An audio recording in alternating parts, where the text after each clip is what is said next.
Hey, what's up everyone? It's TJ here, another episode of the Geek Life vlog. Man, I gotta come up with better intros for this, because seriously, that's just... everyone's doing that intro, man. Anyway, I had, got 3 gigs this week, getting straight to it, got 3 gigs this week. I'm recording this on Friday night. I haven't just got home from Gladstone. On Thursday I was at the Criterion Hotel again, which is fantastic. Man, I love that place. Rib special, just... you all know me, I like food. It's what I do, right? Anyway,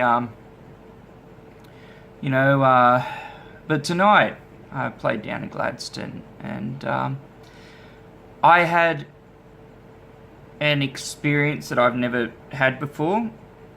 And don't get me wrong, when I'm talking about this, I'm not making it about me, because this isn't about me, but it's hard to really find the right words to talk about this, and speak about it with dignity and delicacy. But so I'm playing in Gladstone, and somebody had a heart attack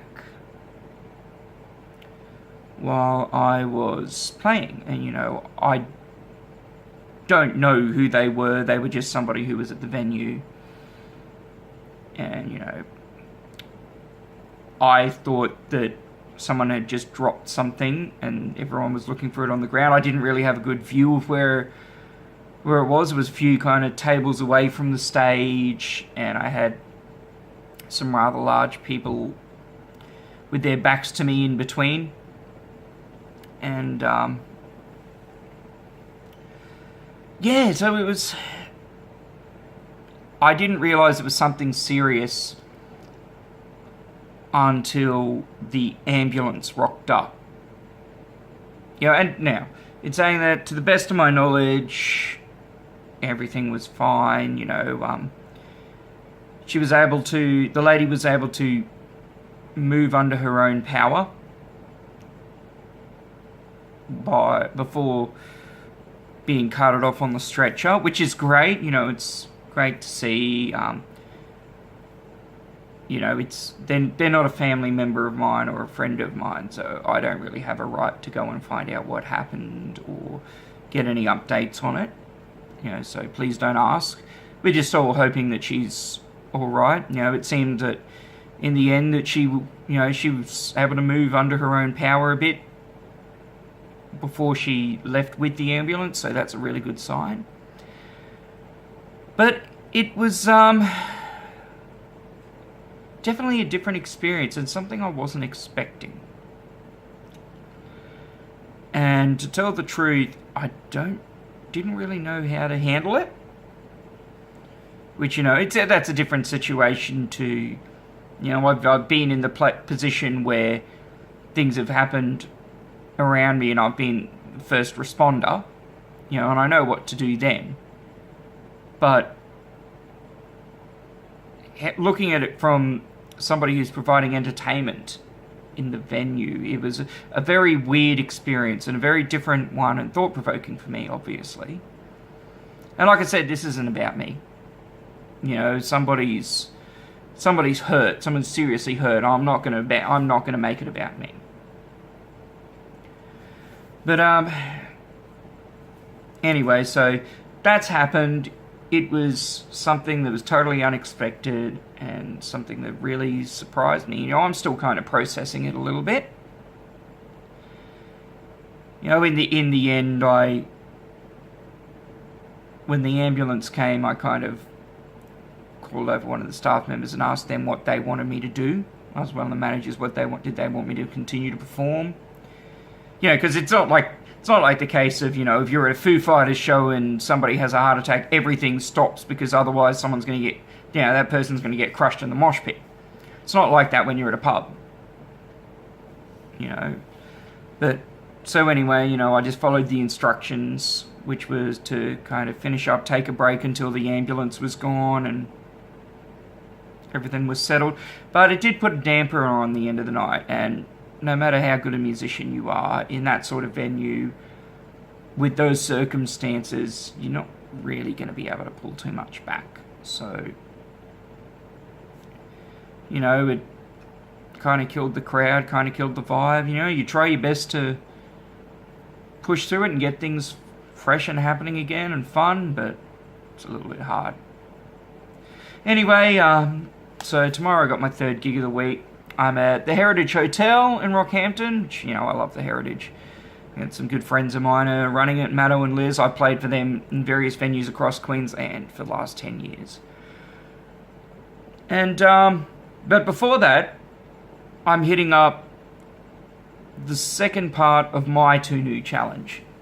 You know, so if you're unfamiliar with the 2 New Challenge, I've been challenging everybody to go and try out 2 new things in their town that they're living.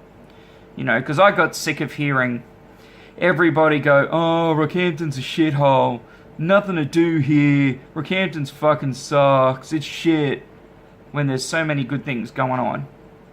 So, tomorrow I'm going to be checking out the annual Cultural Festival.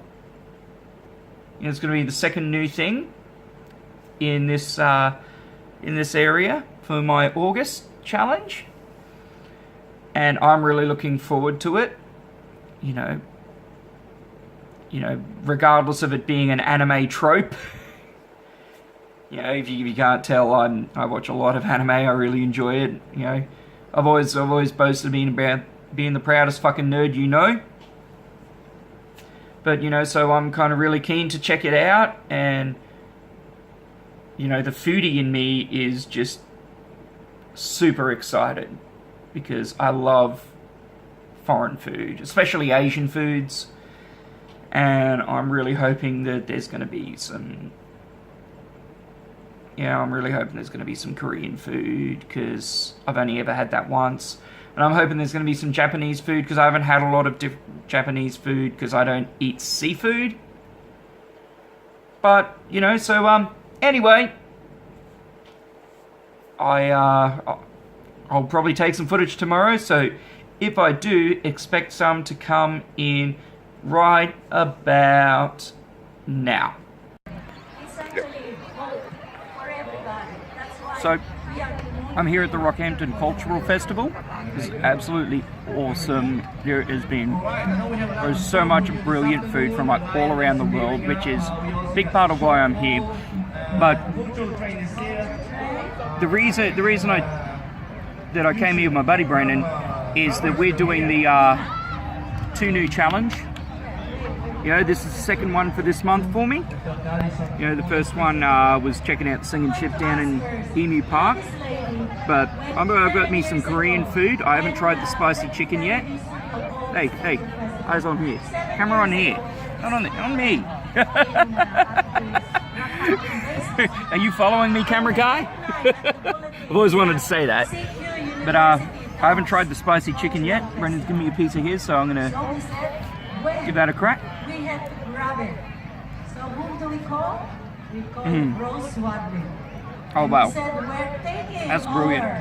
That's brilliant. The Korean food is absolutely amazing. I'm going to have me some Dutch food later on for dessert. Look over there. Some Dutch sweet food. But it's been awesome, you know. So far we've seen some Chinese dancers, some Aboriginal dancers. I know the Shortfall are going to come on later on, where I'm going to be already having my own gig by then. But check out the Shortfall if you haven't heard their stuff. 2 Filipino guys from Rockhampton. They're really cool. 2 young brothers. They're fantastic. Anyway, I'm going to call this now so I can finish eating my lunch, and I'll throw back to me sitting at home. Hey, so anyway, back to it. I just have had my post-gig shower after the Heritage on Saturday night. It is dark outside right now. It is late. So I'll probably keep this quick. But yeah, so I went to the Cultural Festival tonight, and it was just absolutely amazing. I ate some Korean food, which I love me some Korean food. I don't ever get to eat it. In fact, that's probably the second time in my life I've actually had to have it. Had the opportunity to have it, I should say. It was absolutely fantastic. if Rockhampton, if somebody could, in this town, could please open a Korean takeout place, I'd probably be there at least once a week. Because, hey, do love me some Asian food. I also had some Dutch dessert. You know, got to represent the birthright. And I had me some poffertjes, which are just absolutely lovely. If you haven't had them before, they're like this special sweet batter, I should say. Jeez, it's like some sweet batter mini pancakes, you know, not quite pikelets. They're a lot thicker and they're fuller, and they're served with a special type of icing sugar. And, you know, the Dutch way to eat them is just with the icing sugar, but, you know, you can eat them with maple syrup. Lemon syrup, absolutely, I would recommend. If you're going to have any syrup, lemon syrup. But, you know, sometimes people have them with jam or maple syrup too. And then the last thing I had was a Japanese sort of drink dessert called kakigori, which was just absolutely wild. It was one of the most beautiful things I've ever had. It was kind of like a snow cone in a cup, but with milk and fresh fruit in it as well. And it was absolutely awesome. You know, I didn't even notice that the stand was there, but this lovely young girl in a yukata came up, and she's like, "Oh, you got to try some Japanese dessert." And I was like, "You know what? Absolutely, I'll try some Japanese dessert." You know, I'd already spent half the day thinking that going to the cultural festival was a bit of an anime trope. Anyway, you know, having a bit of a giggle at that, and you know, then went there and got to do that. Got to play games with some of the Japanese guys while waiting for it to be made, which was so fun. And I even won one of them, which the prize was half off my next kakigori. So it was a bit of a win there. You know, I'll throw in some footage right now of something cool, because I got to see some, what I thought were Chinese dragons at the time, but speaking to one of the guys afterwards, it was a Vietnamese lion. And they had 4 of them, and it was really, really cool to, you know, to kind of see the dance they were doing with that. And so I'll throw in some footage right about now.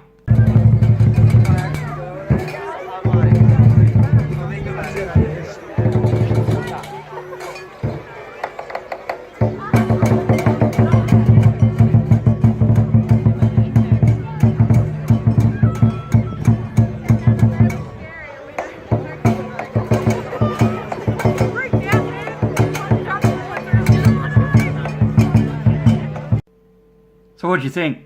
Awesome, right? That was so cool.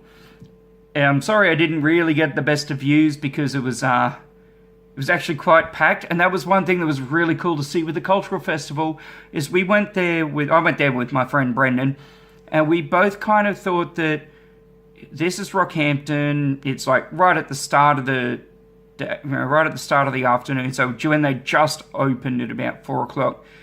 And yet there was already things going on. There were a lot of people there, and it was really cool to see just how packed it was and how many people went and supported it. You know, as I said in the other part of the video, you know, I got to see some Chinese dancers, some Aboriginal dancers.